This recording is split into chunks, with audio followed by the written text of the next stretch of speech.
To this job, I've only been with DNR for just over 4 years, and so the whole rest of my career was working for counties as a district conservationist for 15 years in Wisconsin, in Douglas County, which is right across the bridge from Duluth. And then prior to that, So I we worked can do a for St. retake. Louis. Take two. So we didn't have the audio, so I think we should just start from the top. Yeah, that sounds good. Okay, so then. Really loved working at the Summit. Now I got audio. Set something up. Big enough to get things done, but small enough that you know, to know everybody and how to get things done, you know? But, yeah, I just, this opportunity came up and I just decided it doesn't have to apply and then you get an interview and it's like, well, I'm going to go to the interview and then before you knew it. Is it next week that we're all gonna get trained on that? Is that what's? Yeah. I have some very detailed instructions. I'll be happy to send them to you. My free time? I know I have those, but I just, yeah, anyway. Thank you for helping. Absolutely. All right, we're going to do take Have a two good for meeting. the Take two, public. okay. Thanks, James. So are we live right now? We are live. All right. Except now we have audio, so that's even better. That's great. All right, take two. We're going to welcome everyone to the Committee of the Whole work session today, Tuesday, February 21st. It is 10:40. We now have audio and video and would like to welcome everyone. First item on our agenda is just the minutes from our last Committee of the Whole workshop, and that was on January 17th. And today we are pleased to have a presentation provided to us by the Minnesota DNR Division of Forestry, Christine Ostern. And Christine has been in conversation with us since last October, wanting to make this presentation. Every time she's on the agenda, it snows, and not a little, a lot. Yep. And so she has been unable to come the 3 previous times that we had her on the agenda. But today, she arranged for the snow to come a day early so that she could be here with us. We appreciate that, and we would like to welcome you, Christine. Yes, thank you. Thank you, Chair, and thank you, everyone, for letting me come here and tell you about the program and hopefully, you know, give you information that you can pass on to your landowners and constituents here in Cook County. And so we have the PowerPoint, and I can just start with that. So this is just the title slide. So again, my name, Christine Ostern, and I mentioned earlier when the audio was off. So I live in the Duluth area, and my office is in Cloquet at the DNR office there. But I do work statewide, and so actually I'm an employee of the St. Paul Central office, but located in Cloquet. So, and I do travel around and do my work statewide. So. The program that I coordinate is called the Forest Legacy Program, and it's actually 2 programs. It began with the Forest Legacy Program, and then we added the Forest for the Future program, which is a complementary program. So both are in place, have been in place for a long time. The Federal Forest Legacy Program has been in place since 2000 in Minnesota, and it was in place nationally prior to that, about a decade prior to that. And the Minnesota Forest for the Future program has been in place since 2008. But both programs, the goal is to help private landowners protect their forest land, protect it from being fragmented and parcelized and divided, and ultimately converted to something that isn't forest anymore. Next, please. So really our overall conservation approach in DNR, Division of Forestry, with these programs is to, again, protect private forest lands, and that would be for multiple purposes. It's economic purposes, private economics of the landowner, but regional and statewide economics as well with the timber and timber-related industries, also with recreation and tourism-related industries. Also to protect the forest land for wildlife habitat and to help meet watershed goals that are being identified through these locally led watershed planning programs. And so basically, you know, it's to keep the forests in forest, keep them from being fragmented and divided up and turned into something else.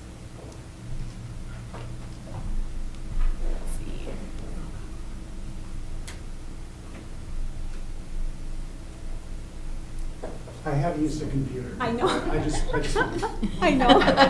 They're all different. I'm glad it's you instead of me. Same. So with our federal forest legacy program, and what I mean by that is the state gets the funding from the Forest Service. So it's federal funding that comes into the state, and we coordinate and manage the program in Minnesota on behalf of the Forest Service. With that program, the Federal Forest Legacy Program, projects that are eligible can only have to be within these designated forest legacy areas. So on the map, it's the lightly shaded areas within the dark boundary.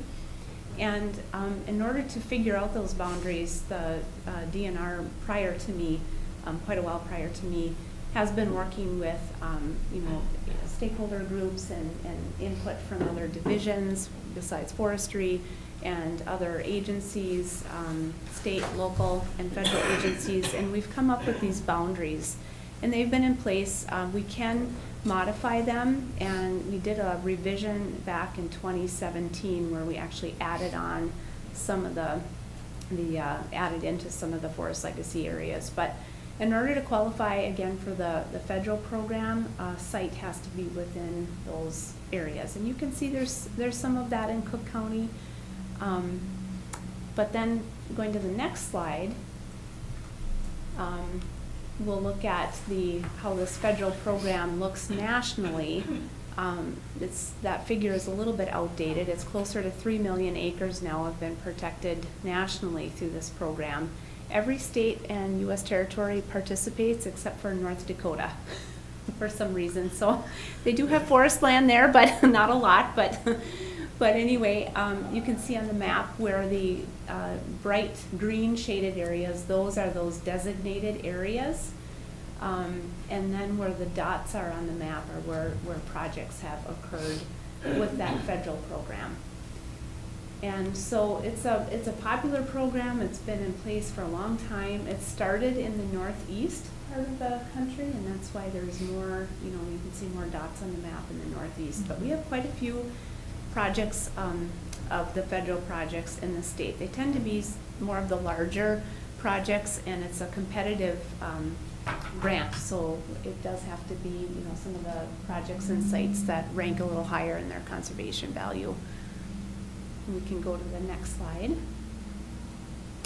And this is just a snapshot of all of the conservation easement programs in DNR. And so the ones that are in bold with the asterisk, those are the programs that are still active, meaning that, easements are still being purchased. All of the other programs that already have easements in them, the easements are still being managed, but they're just not, adding on with new easements. And so, like the aquatic management conservation easements, those are out of the Fisheries and Wildlife Division. Of course, the Forest Legacy and Forest for the Future, those are both out of the Division of Forestry. Native Prairie Bank is out of the Eco Waters Division of DNR. And the Trout Stream Conservation Easement Program is, of course, out of Fisheries and Wildlife. So then you can see that of all the number of easements that DNR holds in the state, only 5% of them are the forestry easements, but our easements in forestry tend to be the larger easements because, again, our goal is to protect large blocks of forest land, for large blocks of habitat that either because, there needs to be a species might need a diversity of habitat, or it's a species that uses a lot of habitat as a large range or something. So our easements tend to be larger. So 92% of all of the acres that are owned by DNR and conservation easement are in the forestry easements. So it's by far the biggest easement program and still active. Both of them are still active. So, yes? I know they're not adding to it, but I'm really curious about the ACUB and CAVE. Yeah. I'm curious about the other programs. Northern pike spawning as well. I know. For our area, I can't imagine that being desirable. A lot of people complain when northern pike get into a lake. But yeah, just curious about some of those other programs. Yeah, the ACUB, that we call that the ACUB easement, it stands for Army Compatible Use Buffer Hmm. Program, and it actually is still active, it's just that the state isn't purchasing Right, new sorry. easements. So, and that is a very specific area, it's basically, and I can't remember if it's 6 miles or 10 miles radius outside of Camp Ripley, Mhm. in Morrison County by Little Falls. And so that is run in partnership with the federal government, Department of Defense. And the purpose of that is, it's a unique program, and I won't spend so much time talking about each one on the list, but just since you brought that one up, it's very unique because the Department of Defense is interested in having a buffer around the camp so that when they do their target practice, you know, the sound and other disturbance isn't so hard on everybody there, and so that they aren't probably pushed at some point to downsize or move out, you know? But on the other hand, having that buffer of open land is really good for habitat reasons and for other, you know, for meeting watershed goals and, you know, clean air and protecting groundwater. It's just, you know, it's kind of a good combination of programs. But actually, it is very active, just the state isn't purchasing those easements. Instead, the Department of Defense helps provide some of the funding, and the local counties there. So the Morrison County Soil and Water Conservation District is very active in purchasing ACUB easements. So, and it's, you know, it's in that upper Mississippi River basin area, so there's quite a lot of other programs that are active there too. In fact, Forest for the Future and Forest Legacy has quite a few projects in that area too.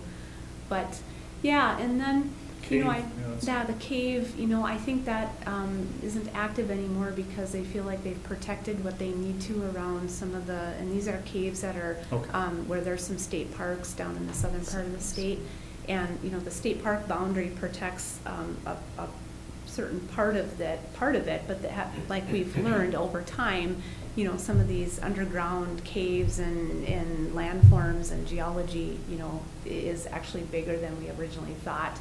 So in order to help protect some of that underground stuff, the state has purchased easements on the private land surrounding the parks.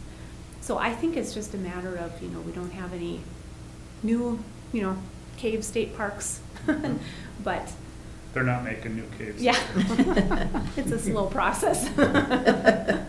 Northern Pike Spine, where is Yeah, that? I can't speak to that Oh, one. okay. I don't know much about that. Okay. But I certainly, if you're interested in some of these other, you know, especially the fisheries easements, you know, I could help you get in contact with someone who would love, out of our Two Harbors office, would love to come and speak about the program. So if you want that in the future. There's no lack of interest, but, Yeah. you know, we just have to Yeah. pick and choose our paths. Yes. Thank you. Yes. Just a snapshot of the breakdown of funding that we have, that we use in, you know, historically, and this continues into the future too, but you'll see the majority, of course, is state funding, and our state funding primarily comes from the Outdoor Heritage Fund, from the Lessard Sands Outdoor Heritage Council.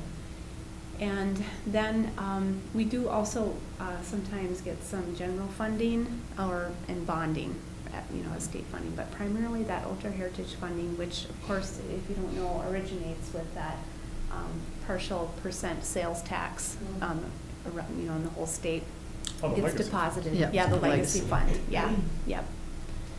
And then we do have, you know, the next category would be private funding. So, and that comes from a couple of main sources. We work with partners like the Nature Conservancy and Minnesota Land Trust and Trust for Public Land, and there's another land trust active in north central Minnesota that wouldn't apply here. But quite often we work with them, and there's a program where they can use private, you know, we do not typically use private funding, but they can use private funding to generate matching credit then that goes into a state account that can be accessed by state agencies to get public projects done. And so that we access that account quite often, and then also landowners can donate a part of their appraised value of the conservation easements. And they do that sometimes out of tax reasons, income tax reasons, 'cause it would be a charitable donation or whatever, reason that they might. So, oh, and I see owner donation is a separate category, so maybe I lumped that into the private too much there. And then we do get the funding from the federal source that I've already talked about. So, and I want to, before I get into this slide, go back to the idea where, we had the map up on the board with the designated, and you don't have to try to go back if you don't want, but those designated forest legacy areas, that was for the federal program. Oh, so kind, Want you the found it. state map? There it is, yeah. Okay. That's for the federal program. Our state-funded program, Forest for the Future program, I should have mentioned this when we were talking about this slide, but that's active statewide. That's active anywhere in the state, so it doesn't have to be just within that designated area. If we're using the federal funding, it does. If we're using the state funding, it can be anywhere in the state.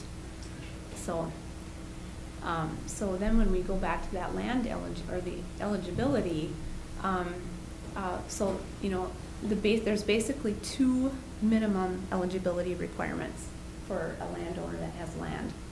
It has to be forest land, so we define that as it being 75% or more forested. And That means trees. yes, yep, yep. But it could be like a forested wetland, where the trees are small or of a certain species that, to the layman's eye, it might not look like what they might define it as forest. But and then in that 25% of non-forested area, it can include open water, wetland that isn't forested, so more like a cattail looking swamp or something. It can be just natural open grassland openings, or even opened in some cases, and that's why I say on a case-by-case basis.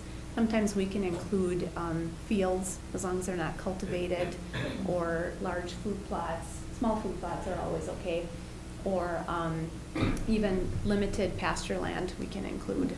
So it's pretty flexible. And then the other piece of eligibility is that there's a minimum of 20 acres. So, the land that would be going into the conservation easement has to be at least 20 acres. We really prefer larger than that because, again, our goal is to protect large blocks of forest land. But we can go down to 20 acres. And in some cases, we have even gone just under 20 acres if there's a very good argument for that. Very high conservation value, or maybe it's adjacent to a large piece that's already protected, so it's just building on to that bigger piece. And then those are the bare bones minimum, or eligibility requirements. But then when we have interested landowners, we also look at other things to sort of do a prioritization of the project, because we have limited funding, and we need to look at each case. So we do look at size. Like I said, we'd like to look at protecting bigger blocks of forest land. We look at the strategic location. Is it next to or nearby other protected land? That's defined as being in public ownership. It could be owned by the county, a city, the state, federal land. Is it adjacent or near to that? Or is it adjacent or near to another conservation easement, either within DNR or from another organization? Private So, organizations? yep, like the Nature Conservancy or Minnesota Land Trust, or yep. Of course, we do an extensive review of the environmental benefits of the piece of land, before we decide that it's a good fit. And so, we look at information that we already have, GIS information the landowner might have, information partners might have, just trying to get a picture of, what kind of habitat is this? Are there threatened, endangered, or species of special concern on or near, the particular parcel?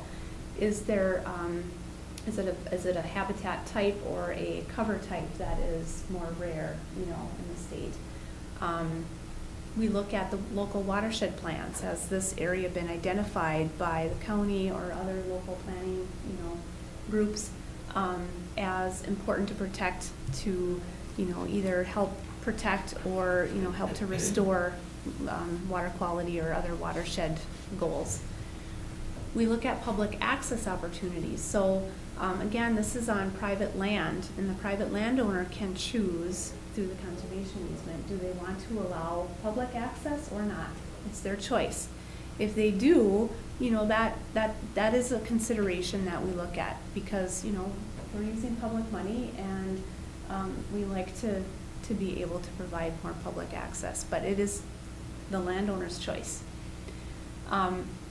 We do want to also look at the economic impacts. Is it a working forest? Is it a forest, piece of forest land that's being managed? We do require there to be a management plan, but is it really being managed by the landowner? Have they gone through, are they learning anything from the extension, forestry extension classes? Are they, looking at invasive species and trying to control and manage invasive species?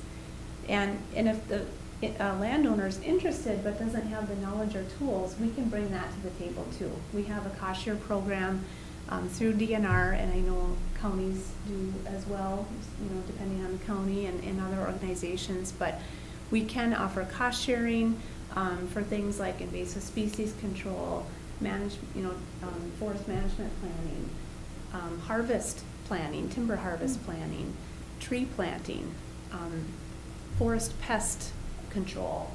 So lots of different things that we can bring to the table.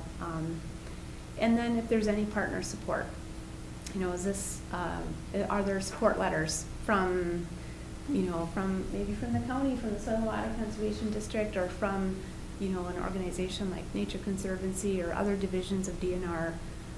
So we look at the whole picture. And yeah, did you have a question? Yes. Okay. As far as the working forest is concerned, I know of at least one individual. I guess there's a little bit of a culture of it, and maybe it's around the rest of the state too, but there's a group in Cook County called the Northwest Food Project. And so the focus is trying to get more food access and develop more of a food economy and just support farmers and growers and that kind of stuff. Yeah. There was one member who's now out who was really big into, I wish I remembered the term, but basically agriculture within the forest, using the forest versus harvest. I mean, there is some of the harvesting of trees too. He was a logger, or is a logger, but also it was trying to, I don't know which, but it's a symbiosis basically. I don't know, remember what the term is. Is that something that would be considered in the timber and economic? Yes, definitely. Yep. Okay. Yeah, we don't allow, cultivated fields, but that doesn't sound, I think the term is agroforestry. Yeah. But Civil, and that's, or, but something, yeah. I've heard civil, yeah. Goes by But- many names. Yes. But- Yeah, and we don't have a whole lot of cultivated fields in Cook County. Right, We have exactly. a lot more forests, and so that's kind of his angle, is like, look, if we want to be productive and responsible, there's different ways of doing it. Yes. That's good to hear. Yeah. Thank you. So some other things that would be more of forest related and food related, and not, and maybe when I say the term working forest is too much of the thinking of, like a clear cut or selective cut or that kind of, harvest. It can be things like maple syruping. We allow maple syruping. We allow, managing your forest for, certain wildlife production, whatever, usually it's deer, if the landowner is very interested in Could you deer. maybe not allow that? Yeah, I know, I'm with you there. Oh, that's, yeah. Yeah, and we have some folks that are very interested in foraging, foraging native, plants. Mushrooms? Or I was gonna mention that, mushrooms, we have that, or berries, which is, well, that goes in with foraging, but more specific to berry production. Yeah, all of that would be what we consider a working forest. It's economic, whether it's traditional or non-traditional, whatever, there's different terms for all of that too. Ways to manage and benefit from your forest land. Yep. Cool. Yeah. In fact, one of the only structures that we allow within the easement boundary are sugar shacks for people Okay. that want to do maple syruping. Yeah, so, yeah, so just, and this is a slide I'm going to start out by saying there's a difference between our programs. There are other conservation easement programs through other, not, through DNR, but not forestry. The forestry ones are in the Division of Forestry. But through other entities, we call them non-governmental organizations, like the Nature Conservancy, Minnesota Land Trust. A big difference between our forestry conservation easements and their conservation easements is that we do allow harvesting and timber, traditional timber management, whereas those other programs do not. So that's a big difference for people, for landowners to realize and know if they are interested in, and it's not necessarily always harvesting to maximize economic return. It's harvesting in order to manage, the woods, in order to, convert to a different cover type or manage for fire or, whatever it is. So we do allow forest management. In fact, we, in order to do it, there are two things that the landowner has to have. They have to have state-approved forest management plan. It's also called a woodland stewardship plan, and that's just the overall plan. They need to keep them updated every 10 years. So typically, it's a 10-year planning window where the landowner will either work with a DNR forester or they will hire a private, consulting forester, and they will work with that person to match what their goals are for the land with the capabilities of the land. So does the private landowner want to maximize deer hunting opportunities, or do they want to maximize economic return, or do they want to maximize, maple syrup production? Whatever it is, they work with their planner and they write a management plan. Do they have invasive species that need to be controlled? The whole thing. So we require that plan be in place and it be updated every 10 years. We don't care we care, but we don't control what's in the plan. They just need to have a plan. And it needs to be written by a certified plan writer, which is either a state forester or a private consultant who has their certification. The other thing we require is that if the landowner does any kind of management, harvesting, that they use the what we call the forest management guidelines, or the best management practices. That's required on state property, when the state does any kind of management on, state-owned land, and we require that of the private landowners that, are benefiting from the state program as well. So, yeah, I guess that's it for that slide. So, I'm just going to talk in general here about, with a conservation easement, what types of restrictions are typically included.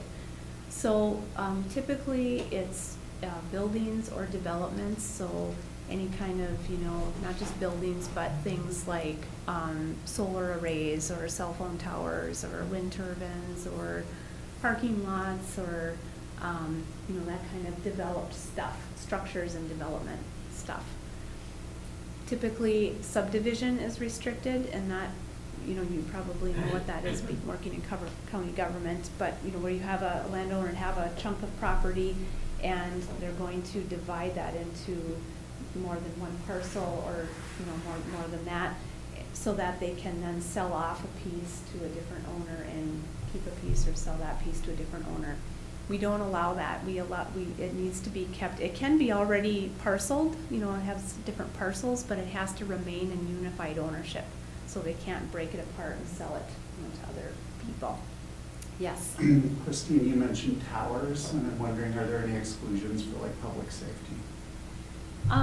No. But we could parcel it out. Yeah. And then, or whatever. Right. Yep. So the property, I work with the landowner to decide on their chunk of property, where is that conservation easement going to be, the boundary going to be. It doesn't have to follow their property boundary. They can draw, a different shape. They could carve out an exclusion area, we call it an exclusion area, that would not be in the conservation easement. And then the conservation easement rules don't apply to that. So if they think, or whoever the landowner is, may want to have a tower or a solar array or, you know, a building in the future, or a garage or a parking lot or whatever, or a, you know, cultivated field or whatever, they would decide in advance that they do want that in the future, so they're just gonna leave a portion of their property out of the conservation easement. But they would have to determine the boundary, you know. And what would happen if 10, 15 years down the road, suddenly it's like, well, this is the only, we really should have a tower here. Or we really, is there a way to extricate a portion of that, of the property that has been designated? The only way that can happen is through eminent domain or threat of eminent domain. So just changing it because the landowner, the new landowner wants to do Sure. that, we can't do that. Okay. The easements are permanent and they're in perpetuity. Sometimes that happens because a landowner will do it without our knowledge, and then we find out, but then we have to, you know, we have to resolve that conflict, and there's lots of different ways that can happen, but, yeah. So other typical restrictions include, you know, major surface alteration, so like open pit mining. Landowners are allowed to have small borrow pits on their property for use on their own property. You know, like if they want if they have gravel, they want a small gravel pit just to put on their own roads. They can't take it off-site or sell it off-site. Well, they can take it off-site if it goes to their own property, but they can't, you know, they can't have a major open pit. It can't be a commercial operation. Yes, no commercial. And that goes for mining as well. Industrial, commercial, agricultural. It goes subsurface mining as well? Well, so the subsurface minerals, they're called, you know, minerals, whether it's subsurface aggregate or, you know, iron ore or whatever it might be, gas, coal, any of that kind of stuff. We call that minerals. In most cases in Minnesota, the surface owner does not own the minerals. Right. And so, and in either case, well, and a lot of times the state owns the minerals. Now, if we put a conservation easement on the land and the state owns the minerals, the state retains the right to exercise their mineral ownership. If we put a conservation easement on and someone else owns the minerals or the surface owner, the easement will prohibit them from doing any mining. Oh, So. Okay. wow. Mm-hmm. Well, that's Yep. quite a thing. Right. Mm-hmm. It could throw a wrench in some things for, Yeah. so say for instance, there's federal land, Mm-hmm. and it's within a state conservation easement, or do the feds do that? Do the feds go to the state level? I don't know if I don't typically hear of the feds owning the mineral rights. No, the surface. Oh, okay. So explain If to the me feds again. owned, if it's federal land, federal Yeah. forest, Mm-hmm. and does that ever go into a state conservation? No. Okay. Because we consider that already protected. So, because it's public ownership. So any public ownership we consider protected already. So, Even though the Yeah, the minerals- minerals are still state-owned. Yeah. It's Then just the a- state retains the ability Yeah. to exercise the mineral rights. And so, okay, yeah, so that's a bad example. Say there's a private, multinational organization that owns the property. I can't think of a good example for this, never mind. Well, we own conservation easement on some industrial forest land, like paper company land. Sure. Would that be an example, maybe? Yeah, that would be, yep, thank you. And so, if there's a conservation, then the subsurface minerals are also in that conservation then. Yep, Yeah. unless they're owned by the state. Sure, Mhm. yeah, Yep. gotcha. Oh. Yeah. I see. Yeah, Yeah, you had a I question. did. So I'm wondering, percentage-wise, Cook County, how much is federal, how much is state, how much is privately owned forest that we're talking about? Right. I don't have the figures in front of me, but you're right, most of the forest land in Cook County is already owned in fee by Mhm. federal government, and a lot of it's owned by the state, and I don't know how much might be owned by the county. or It's like other- 92%, then 3% state, and then like maybe 2% Mhm. county, not even. Mhm. Yeah, so we're talking about a small segment of land. Mhm. And are there any restrictions? I'm thinking, we have an extreme housing problem in Cook County because of the lack of land. And I see this being appropriate for some areas of our county. Mhm. And now the fact that we're expanding up the Arrowhead Trail and McFarland area and broadband's going in, Mhm. I would hate to see a whole bunch of landowners going and saying, ooh, I want to join this. Mhm. And we can't subdivide it because Yeah. here we have services that are being paid for Mhm. to be put in there. So does the county have any control Mhm. over a landowner putting their land into this program? Well, I will say that, well, to answer your question directly, when it's a privately owned land, you know, that they have private land ownership rights, and Yeah. I don't think the county can tell a private landowner, you know, what to do on their land. So then that relates to my second question. Mhm. How does that affect our tax capacity? And what program under PILT does this fall under? Right. So, as a follow-up to your first question, the DNR, you know, in this program, we are sensitive to that, what you've described. There are, you know, another county similar to Cook County is Lake County. In fact, they have the most public land ownership of any county in the state. So maybe Cook County is second place, I don't know, but very close. So we are sensitive to that. And we oftentimes, when I talked about looking at watershed plans and local plans, we will look at the county's comprehensive land use plan to get an idea of, you know, where the county has decided and put on paper, you know, where the county is looking for development and where the county, future development, and where the county is not wanting future development. And a lot of times, that not wanting future development is a decision made because of the county investment to extend services, you know, very far away from where there's other services. You know, there's a cost to doing that to the county. In general, and I'm speaking in general because I do not have your expertise at all here or, you know, with county government, but this is coming from the perspective that I work in.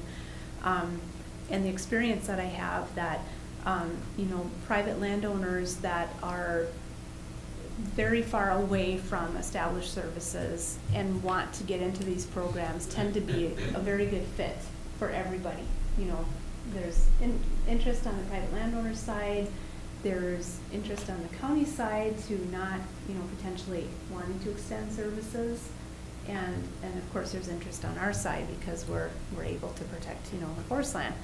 So, so that, I mean, that's sort of a general answer. Now, when your questions about PILT, and I can't remember the other question. Tax capacity and Tax how it capacity, affects us. yes, right. So this land, where these conservation easements programs work together, it's private land. The landowners still pay property taxes. There is there was a law passed by the state legislature, I think it was in 2017, kind of right around in there, that prohibits county tax assessors from factoring in conservation easements in the assessment of the property tax. So it shouldn't, having a conservation easement in place should not diminish the amount of property taxes paid by the landowner.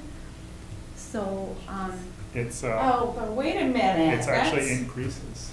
oh, does it? Yeah. The Okay. value increases. Okay. Which, But if you, and this is, I just had this discussion a couple days ago. If I have 80 acres And I- When you have 80 acres. that I can't subdivide. It's in there. But our assessor says, oh, but I'm gonna value it like you can. Ah. I'd fight it to state court.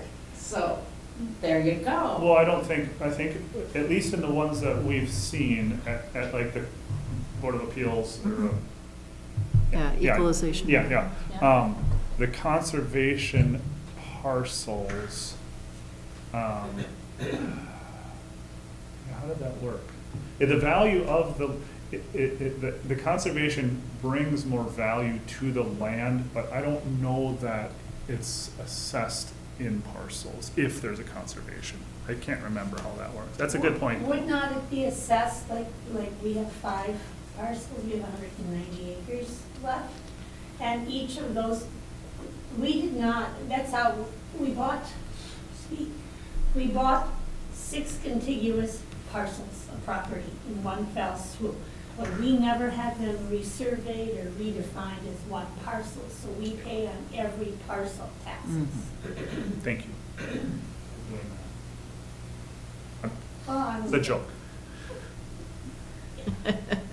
well, It's a twofold joke because I thanked you and that. Yeah. but it's difficult to decide if that is actually the right decision to make or Right, not, right. because, but where the land is, it can't be subdivided below 20 acres anyway, because of its far along the road. Sure. Yes. Yeah.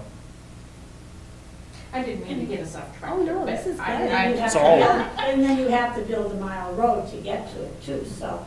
So we're, there's- Yeah. but you're not talking any PILT money here. The No. state does not classify any of this. Well, because PILT is on public property that we don't Public get taxes lands, and for. this is private Right, we land. do But get- they own the easement, so that's where I'm. Correct. I'm confused by the Yeah. state government and their rules, and I want to clarify that. Yeah, good questions. Yeah.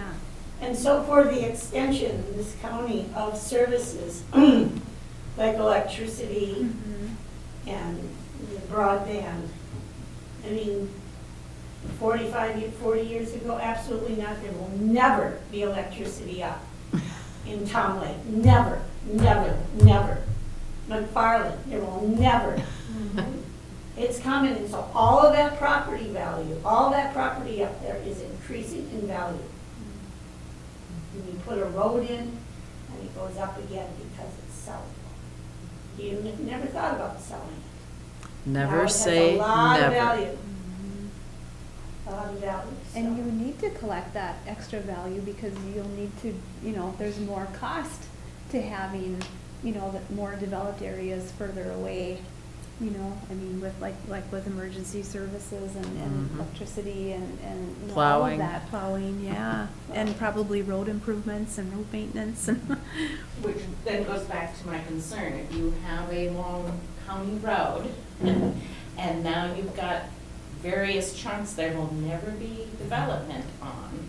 There will never be an increase, assessed values, families coming, living there. But we're still plowing that road.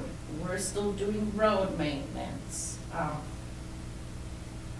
That concerns me, as somebody who's responsible for getting bills paid.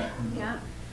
It's probably So not. I can see this being good for some areas, Right. not all areas, which goes back to we need to work on our comp Comprehensive. plan. We've been talking about it for a couple of years now.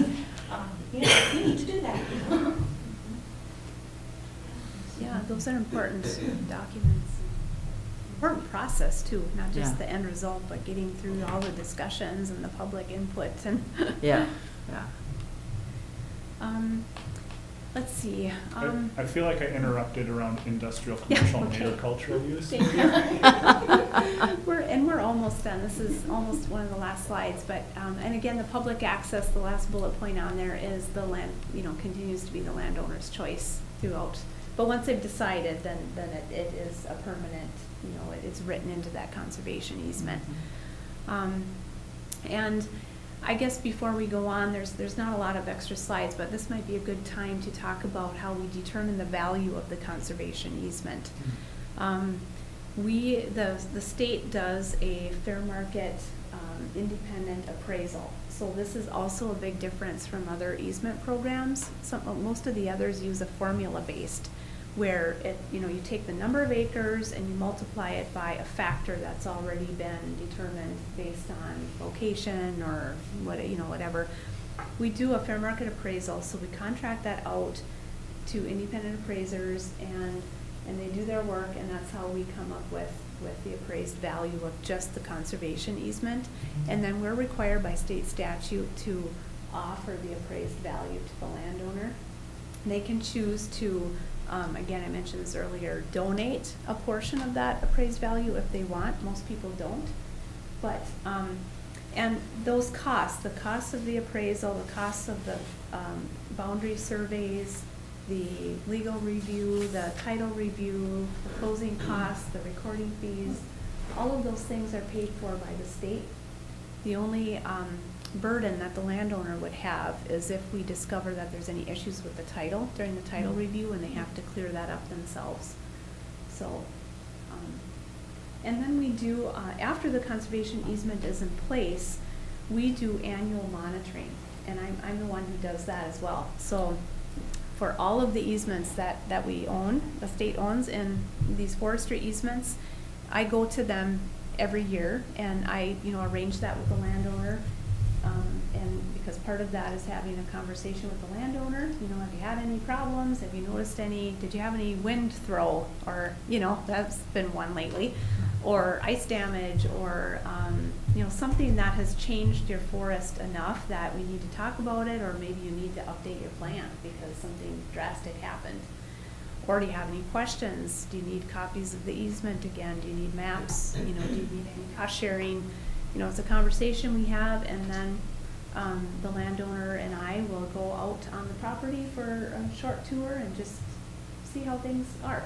And so we do that every year. Some of those other programs do it every 3 years or 5 years or some other interval.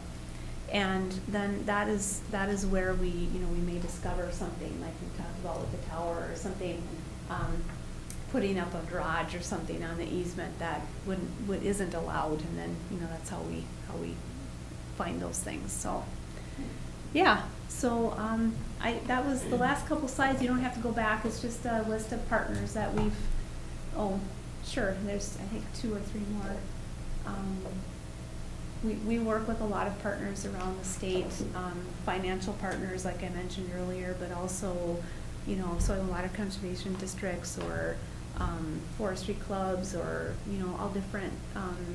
Right now I'm working with the Grand Rapids Forestry Affairs Committee that is organized and hosted by their Chamber of Commerce.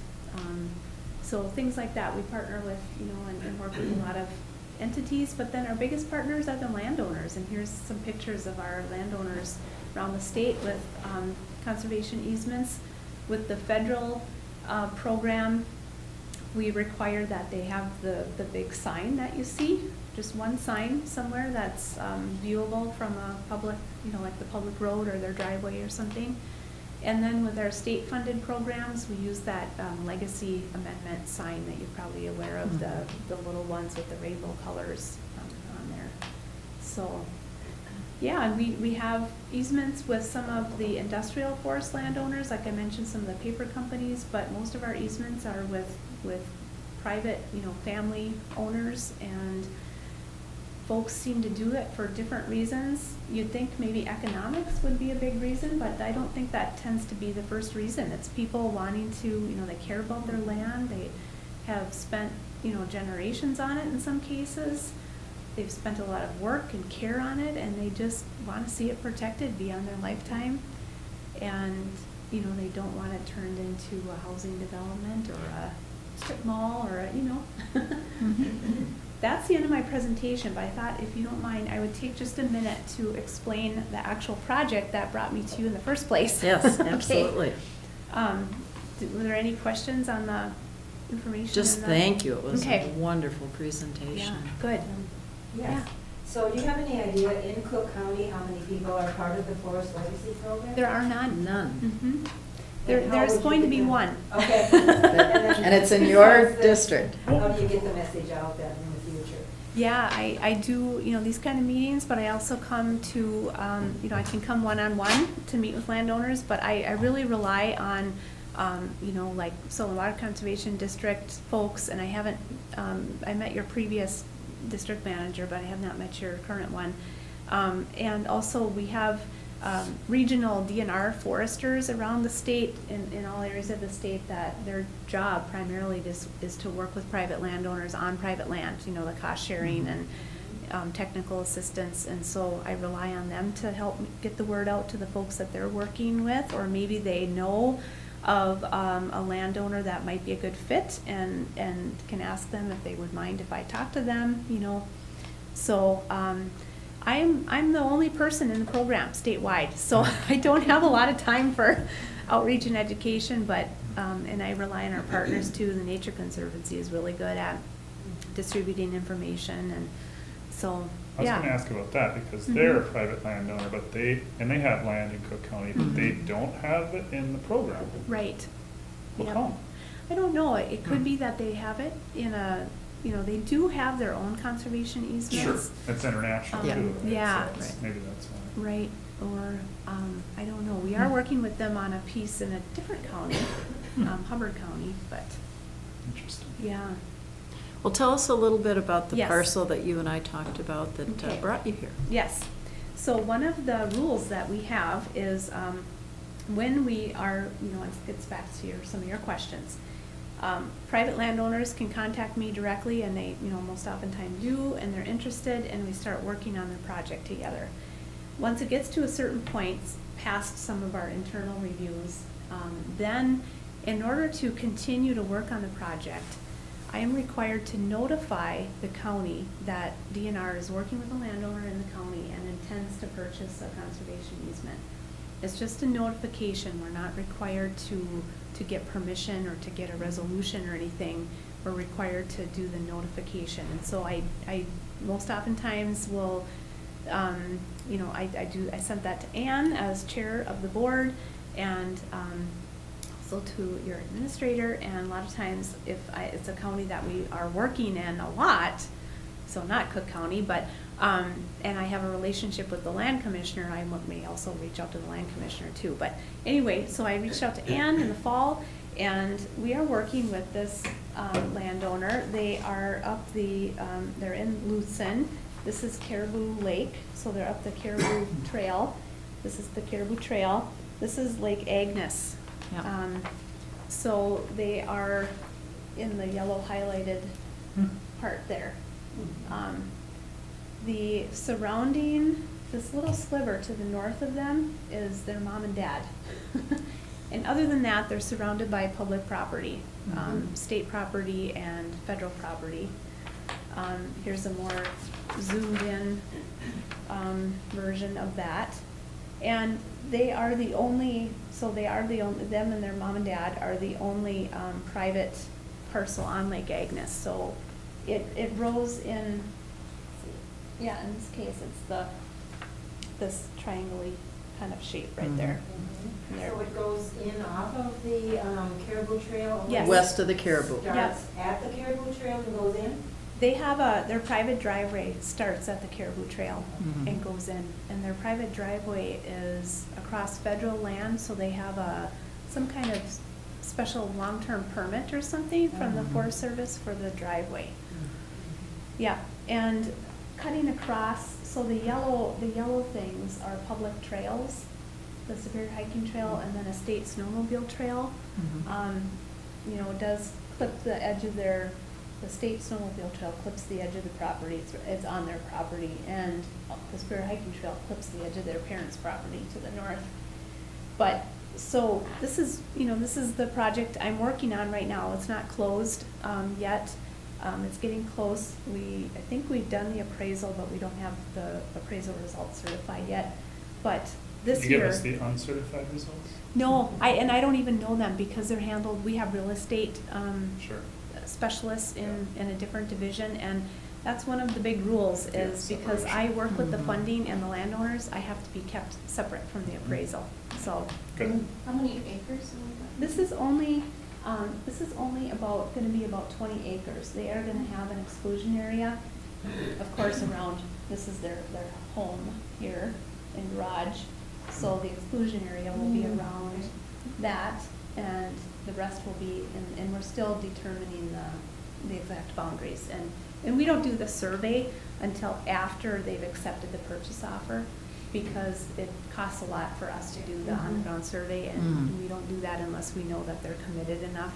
And then we adjust the price because the acreage will get adjusted a little bit from the on-the-ground survey. So, but anyway, yeah, it's just gonna be under just 20 acres. And how does, if this easement goes through, Mm-hmm.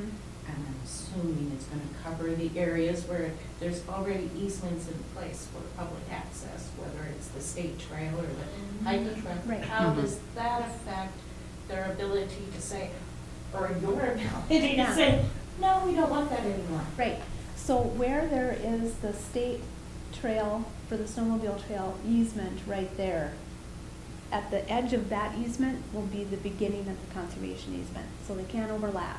Oh, Right. Mhm, yeah. I was wondering. Everything that. stays in Mhm. place. Huh. Yeah. Can it intersect? No, because it breaks No. it. Yeah. Mhm. Hmm. So if it were, like cut right across the middle, Yeah. then it would be the conservation easement right up to the edge of the trail easement, and then the trail, and then right on the other edge would be the conservation easement. So it would be protected, it still would be all protected, but they can't overlap. Okay. Mhm. So it'd be two different conservation easements. We would still No. consider it one. Oh, okay. It just would be, physically separated a little bit. And, it's kind of easier to show on this. If, for example, we had a landowner that owned a piece here and here and here and here, we could do that all as one easement. It would be, separate, boundaries, but it would still be Separate considered. appraisals probably too? Nope, one appraisal, Oh. and then, it wouldn't be the whole Interesting. thing, but, it would Sure. be they're 40 here, they're 40 here, and they're 40 here for 120 acres in one easement, but Mhm. physically separated. So it'd be one easement document recorded, at, in the county recorder's office, so, Interesting. yeah. And we have done some of these across county boundaries as well, as one easement, but in two separate counties right on the edge, or several counties in the paper company's case. Sure. We have one easement on the Blandon Paper Company land that is nearly 200,000 acres, and of course it's scattered, so Yeah. across several counties, so, as an example, but, yes. So, Anyone's guess? I think that's probably 20 acres on Lake Agnes, only private land. And what, like 400,000, I'm guessing? yeah, I don't, You don't think so? I don't know, wasn't that on our last, I'm guessing the same property we discussed in other meetings? No, that was it. What it was. No. I think it's a different. Yeah, I think, We'll go the, home and yeah, the one where, no, Yeah. yeah. It's But same area though. It's That's it's what really, made me it's think of the really same thing. helpful for us to see that and also think about state trails in relationship to these, because that is something we're hearing Mhm. about, we're involved with, and it provides us with some clarification. Mhm. So we really appreciate that. yes. To give a ballpark, because people, maybe to help answer your question, typically, the conservation easement is appraised at about 40 to 60% of the property value. Okay. Mhm. So not 400,000. Yeah, I wouldn't even hazard a guess. I'm just kind of playing. Other questions for Christine? Not right now, but I do have lots of curiosities about the Yeah. commercial, or industrial or agriculture side of things, and/or, so trails are a development. There is public access as something that's allowable. Mhm.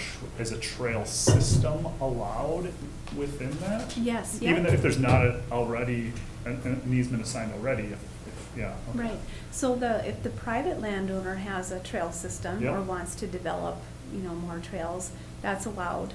Same with management roads on the property, for like, timber management or, food plot management or, getting to the deer stands or whatever, that's allowed on the property through the easement. And then if there's a public, the public trail, of course, that, that's allowed on the easement. Well, it's allowed because the boundary doesn't, there's no boundary conflict, but they're allowed to, have that, and we would work around that. And so are there limitations with private trails? Because they tend to they can meander, right? A fun trail meanders. No, there is, no, sometimes we'll put a restriction on any new permanent roads or trails have to be restricted at a certain percent of the overall acreage. So like 5% is one we've used in the past, And depending that's on. 5% area? Area, Trail, yes, area of yep. trail. And it's just, and we can negotiate that on some of our larger ones. We have that down to 2%. Oh. But 2% of a very large acreage is a pretty Yeah. large amount. And trail width is a factor then as well? Or- Yeah, we do not designate what the trail width has to be. We just could put on that cap. It's basically a cap of, percent acreage of the total acres that could be in roads and trails. So they Okay. could have one big one, or they could have lots of little ones to Right. get to that same Yeah. percent. Yeah, okay, Yeah. thank you. Mhm. Any other exceptions for commercial ag stuff? No, we don't allow the cultivated fields, we don't allow, feedlots or animals. We can, depending on the situation, allow limited grazing as more of a management, more of a grassland management tool in a way, but, yeah, and we do allow, Because pasturing can have a huge impact on forests. right, it's detrimental, yeah, Yeah. right. And so, but that's still allowed. It's not, well, we wouldn't allow it in the forest, but, if they have a pasture, like an open pasture Okay. field, we can include that in the conservation easement if it's, and usually we'll limit, so it's not overgrazed or overused, so we don't have very many cases of that, but we may allow like a certain time period that they couldn't be in there pasturing, so they couldn't keep them there all winter, all year, and we could allow number of animal units at a time and different restrictions like that, but, Because yeah. that friend of mine with the agroforestry, Oh, it yeah. was also looking to incorporate grazing within the forest and using yeah. animals that way, so that would not be allowed. Right, yeah. Interesting. Right. Yeah, and there's lots of new things like that, Right, and yeah, it's a permaculture sort of focus, but that definitely has an impact, so. Mhm.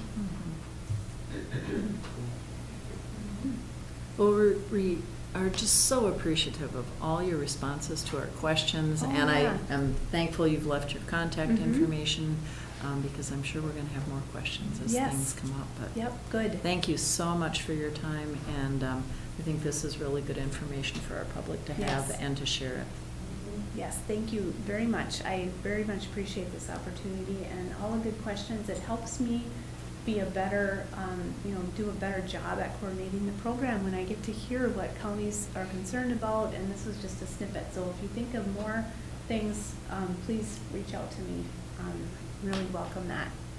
And yeah. Sure. I mean, I have one Certainly, for the Commissioner golf Mills. course.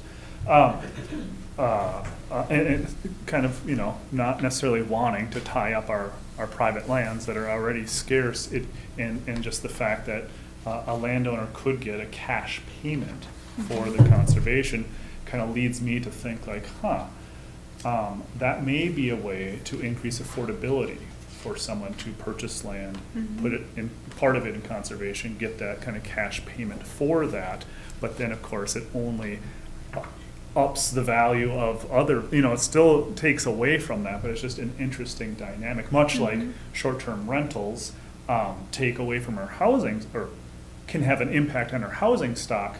But for some individuals, it really helps them afford to live here, is because they're using that short-term rental as well as there are other residents there. And so it's just an interesting, a lot of ins, a lot of outs, what have yous. Yeah. All Thank right. Well, thank you so much. The only thing on our agenda that remains are just that we have some minutes of our standing committees that are listed there. And is there a motion to adjourn? Point All right. of order, no motions allowed. Thank you so much.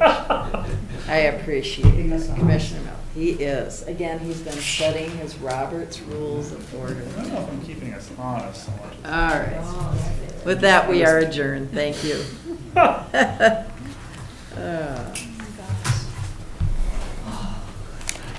Thank you, Jen.